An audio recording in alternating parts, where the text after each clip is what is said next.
A lot of people think weak seedlings can only be saved with expensive fertilizers and store chemicals, but I learned many years ago that the biggest mistake usually starts much earlier and sits right there in the medicine cabinet for a couple of dollars. I have seen gardeners water-stretch tomatoes every day and still watch them fall over like thread because plain water cannot fix a starving, weak stem. The plant keeps reaching higher, searching for light, and every extra inch makes that stem thinner and more dangerous for the future harvest. Most people do not even realize this has a name. It is called etiolation, and once it starts, your seedlings become soft, pale, and vulnerable to disease. I used to lose whole trays of peppers and tomatoes in spring because I thought more watering was helping, when really I was suffocating the roots and creating perfect conditions for fungus, gnats, mold, and root rot. Then, one older gardener showed me something so simple that I honestly laughed the first time I heard it. A regular bottle of 3% hydrogen peroxide from the pharmacy. Not the strong industrial kind and not some expensive garden product with a fancy label. Just a cheap brown bottle almost everybody already has at home. What surprised me was not only how many problems it solved, but how quickly weak seedlings started changing after the roots received more oxygen. You see, hydrogen peroxide breaks down into water and active oxygen when it touches soil, roots, and leaves. That extra oxygen can wake up tired roots, clean old containers, help control fungus, gnats, and even slow down powdery mildew before it spreads through your greenhouse. But here is where most gardeners make the dangerous mistake. They either use too much or spray too often and end up damaging the same plants they wanted to save. I will show you exactly how I use it for seedlings, tomatoes, peppers, cucumbers, old pots, garden tools, soft tap water, and even emergency recovery for weak-stretched plants using one old feeding mix with yeast milk, ash, and sugar that many people forgot years ago. Some of these methods helped me save seedlings I was already ready to throw away, and one trick with pepper seedlings especially changed the way I grow every spring. The problem with weak seedlings is that people usually try to fix the top of the plant while the real trouble is hiding down in the soil around the roots. I learned this the hard way after one spring when almost every tray in my greenhouse started collapsing. The stems became thin like string, and some seedlings looked healthy in the morning, then suddenly folded over by evening. Tiny black fungus gnats were flying everywhere, and I kept watering more because I thought the plants were thirsty. That only made things worse. Wet, stale soil with no oxygen is exactly what these problems love. Most gardeners think fertilizer is the answer, but fertilizer pushed onto weak roots often creates even more stress. An older man at a local market told me something I never forgot. He said, "Roots breathe almost like people do, and when the soil stays heavy and airless, the plant slowly suffocates even if the surface still looks green." That was the first time I started using diluted hydrogen peroxide properly, and the difference shocked me. I mix only 1 tablespoon of regular 3% hydrogen peroxide into 1 liter of water, and never stronger for young seedlings. Then I water lightly around the base instead of soaking the whole tray. Within a few days, the soil smells cleaner, the gnats reduce, and the seedlings begin standing firmer because the roots finally get more oxygen. Most people do not realize stretched seedlings are already under stress before disease even appears. Lack of light causes etiolation, and the plant keeps stretching upward, trying to survive. The stem becomes weak because all the energy goes into searching for light instead of building strength. Simple water cannot correct that weakness. This is where another old method comes in that very few people still use today. When seedlings become too pale and weak, I make a gentle emergency feeding using warm water, a small spoon of yeast, a little sugar, a splash of milk, and a pinch of wood ash. The yeast wakes up microbial activity. The sugar starts the fermentation. The milk gives calcium for stronger cell walls, and the ash adds potassium and phosphorus that weak stems desperately need. But here is the mistake most people make. They pour too much thinking more feeding means faster recovery, and suddenly the roots burn or the soil turns sour. Different plants react differently too, and tomatoes, peppers, and cucumbers each need their own careful approach, which I will explain next because one small mistake with cucumbers especially can ruin the entire tray overnight. Tomatoes are usually the first seedlings people try to save because they stretch faster than almost anything else on a windowsill. I have seen tomato seedlings become twice their normal height in only a few cloudy days, and once the stem gets thin, the whole future harvest becomes weaker because that plant spends the season trying to recover instead of building fruit. Most people panic and start pouring strong fertilizer into the soil, but old gardeners knew something different. Weak seedlings do not need force first. They need balance. This is where that old yeast mixture becomes useful when applied carefully. I take 1 liter of warm, settled water, not cold tap water, because cold water shocks stressed roots. Then I add half a teaspoon of dry yeast, a small teaspoon of sugar, 2 spoons of milk, and just a little pinch of fine wood ash.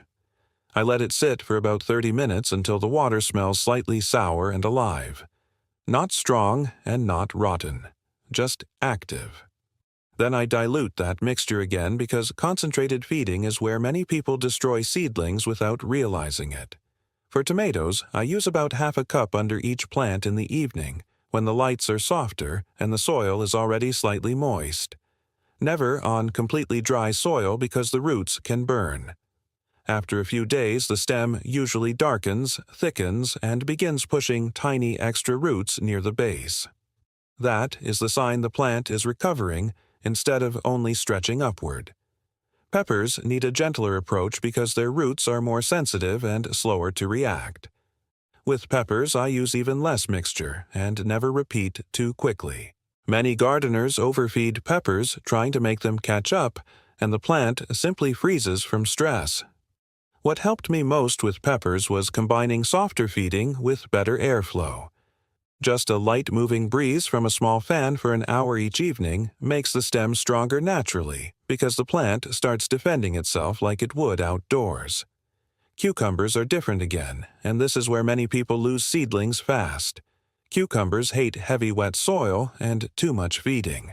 Their roots rot quickly if the mixture is too rich or the container stays cold. I only give cucumbers a very small amount, and only after they already have stronger leaves. Little by little, the plants begin changing, and that is when another cheap method starts becoming incredibly useful because hydrogen peroxide can also help stop one silent problem. Almost nobody notices until entire trays suddenly collapse overnight. One morning, I walked into the greenhouse and saw something every gardener hates. Healthy-looking seedlings from the evening before were suddenly lying flat against the soil like somebody had cut them with a knife during the night. The stems looked pinched and wet right at the soil line, and by the next day, even more plants were gone. Most people think this comes from bad seeds, but the real problem is usually stale wet soil mixed with poor airflow and fungus spreading quietly underneath the surface. Older gardeners used to call it damping off, and once it starts, it can move through trays incredibly fast. That was when hydrogen peroxide became one of my most important spring tools, because used correctly it helps clean the surface around the roots without leaving toxic residue behind. But the key word is correctly because many people hear about peroxide online, then start pouring it straight into the soil and end up killing the helpful life in the potting mix too. I only use regular 3% peroxide and always dilute it carefully. For seedlings, I mix 1 tablespoon into 1 liter of water and lightly spray the surface of the soil or water around the roots no more than once every several days. The goal is not to soak everything. The goal is to freshen the root zone and slow harmful fungus before it takes over. I also use the same weak solution for old seed trays, pots, and even garden scissors before spring planting starts. Most people forget how many diseases survive on old plastic containers through winter. Years ago, I used to wash pots only with plain water, and every season the same problems returned. Now I soak old trays and tools in diluted peroxide for several minutes and let them dry before planting. Another thing very few people talk about is poor quality tap water. In many homes, the water is heavy with chlorine and minerals, and young seedlings often react badly over time. A tiny amount of peroxide in settled water can help refresh it slightly before watering, and roots seem to respond much better, especially tomatoes and peppers. But there is another hidden problem that starts appearing once the weather warms, and this one drives many gardeners crazy because no matter how much they water, the plants still weaken, and tiny flies suddenly begin filling the room around the seedlings. Those tiny black flies fool a lot of people because they look harmless at first. You water the seedlings, then suddenly little insects start floating up from the soil every time you touch the trays. Most gardeners ignore them until the plants begin slowing down for no obvious reason. The truth is, the adult flies are not even the biggest problem. The real damage comes from the larvae hidden underneath the surface, feeding around young roots in constantly wet soil. Weak seedlings already stretched from poor light become even weaker because those roots are under attack day and night. Years ago, I used sticky traps and expensive sprays that barely helped. But one old greenhouse grower showed me a simpler method using diluted hydrogen peroxide and dry soil management together. He told me most people focus only on killing insects while forgetting the wet conditions attracting them in the first place. Now, when I see fungus gnats starting, I first stop overwatering immediately because soggy soil is their paradise. Then I let the top layer dry slightly and use a weak peroxide mix around the root zone. Just enough to disturb the larvae without drowning the roots. Within days, the number of flies usually drops hard because the breeding cycle gets interrupted. But there is another important lesson here that many people miss. Hydrogen peroxide is not something to use constantly. Too much can damage beneficial microorganisms that healthy soil actually needs. I know gardeners who became obsessed with spraying every few days, and eventually their seedlings looked pale, tired, and lifeless because the soil biology was stripped down too aggressively.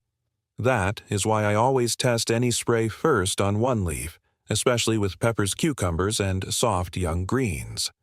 Some plants are more sensitive than others, and warm, sunny weather can increase the risk of leaf damage.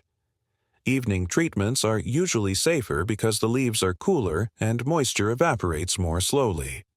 Another useful trick I still use every spring is seed soaking before planting. Tomato, pepper, cucumber, and bean seeds often germinate faster and cleaner after a short soak in weak peroxide water because it softens the outer coating and helps reduce fungal problems before they even begin. But timing matters here too because leaving seeds too long can weaken them instead of helping. And there is one simple soaking method for older tomato and pepper seeds that surprised me so much the first time I tried it that I started saving almost every leftover packet instead of throwing them away. One thing I stopped doing years ago was throwing away old seed packets just because the date on the package scared me. Some of my best tomato and pepper plants actually came from seeds many gardeners would have tossed into the trash. Older seeds often struggle because the outer shell hardens over time and moisture cannot wake the embryo properly anymore. This is where a short peroxide soak can make a real difference if you stay gentle and patient. I use only a very weak mix with regular 3% hydrogen peroxide and warm, settled water, then soak tomato, pepper, cucumber, and bean seeds for a few hours before planting. Not overnight for everything, and never too strong. The goal is simply to soften the shell, freshen the surface, and help oxygen reach the seed more easily. Many times I have watched old pepper seeds suddenly germinate days faster after this treatment, while untreated seeds sat motionless in the tray. But the real transformation starts after the seedlings emerge because this is where most people either save the season or slowly ruin it without noticing. Weak, stretched seedlings are not hopeless if you stop chasing fast growth and focus on building strength instead. I learned to lower watering, slightly improve the light source, and create gentle airflow instead of constantly feeding. A soft, moving breeze from a fan for a short time each day thickens stems naturally because the plants respond by strengthening their structure. Tomatoes especially react well to this, and when combined with careful evening feeding, the difference becomes visible surprisingly fast. The stems darken, leaves spread wider, and roots begin filling the container instead of sitting weak and pale near the surface. Peppers respond more slowly, but once they stabilize, they often become stronger than seedlings that were pushed too hard early on. Another thing I noticed is that calm, steady care almost always beats aggressive treatment schedules. People panic when they see weak seedlings and start spraying, mixing, and feeding too many things at once. Plants do not recover well under constant stress. Sometimes the biggest improvement comes from simply correcting light airflow watering and root oxygen little by little. And when healthy roots finally develop, the entire plant changes above the soil too. But there is still one final mistake many gardeners make every spring that quietly destroys strong seedlings right before planting outside, and most people do not realize the damage until summer harvests become disappointing. The biggest mistake happens right before planting outside because people get excited after finally saving their seedlings and then shock them in a single afternoon. I used to carry trays straight from a warm room into bright spring sun, thinking fresh air would help them grow faster, and by evening the leaves looked burned, tired, and drooping. Healthy roots are important, but seedlings also need time to adapt slowly to real outdoor conditions. Older gardeners understood this well, and they never rushed the process. Every spring now, I harden seedlings gradually over several days. First, a little soft morning light, then a little breeze, then slightly cooler evenings. Not all at once. Tomatoes usually adapt faster, but peppers especially hate sudden cold wind and sharp temperature swings. Weak, stretched seedlings can still become productive plants if you stop treating them like fragile decorations and start helping them build real strength little by little. This is where all the small methods finally connect together.